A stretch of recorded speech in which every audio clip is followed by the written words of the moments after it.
بسم اللہ الرحمن الرحیم۔ آج ہم شیطان کی کمزوری کے بارے میں جانیں گے۔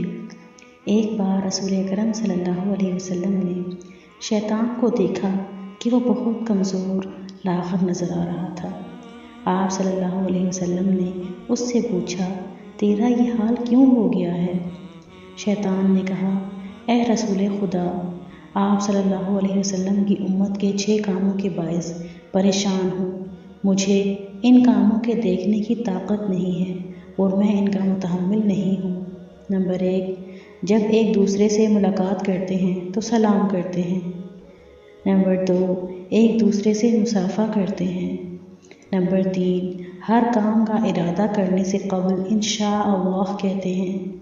اگر گناہ ہو جائے تو استغفار کرتے ہیں۔ آپ صلی اللہ علیہ وسلم کا نام سنتے ہیں تو صلوات پڑھتے ہیں اور ہر کام کی ابتدا میں بسم اللہ الرحمن الرحیم کی تلاوت کرتے ہیں۔ تو دیکھا آپ نے کہ یہ 6 کام ایسے ہیں جو شیطان کو بہت کمزور اور لاغر کر دیتے ہیں۔ شیطان بالکل برداشت ہی نہیں کر سکتا کہ مسلمان یہ کام کرے۔ اور وہ کام کون سے ہیں کہ ہم جب بھی ایک دوسرے سے ملیں تو سب سے پہلے ہمیں کیا کرنا چاہیے؟ السلام علیکم کہنا چاہیے۔ اس کے بعد ایک دوسرے سے مصافحہ کرنا یعنی کہ ہاتھ ملانا۔ جب بھی کسی کام کا ارادہ کریں تو اس سے پہلے ہم کیا کہیں گے؟ انشاءاللہ۔ اس کا مطلب کیا ہے؟ اگر اللہ نے چاہا تو۔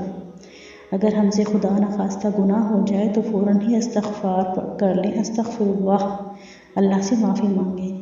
اور جب بھی نبی کریم صلی اللہ علیہ وسلم کا نام لیا جائے تو صلوات پڑھیں یعنی کہ صلی اللہ علیہ وسلم، درود و سلام بھیجیں رسول اللہ صلی اللہ علیہ وسلم پر۔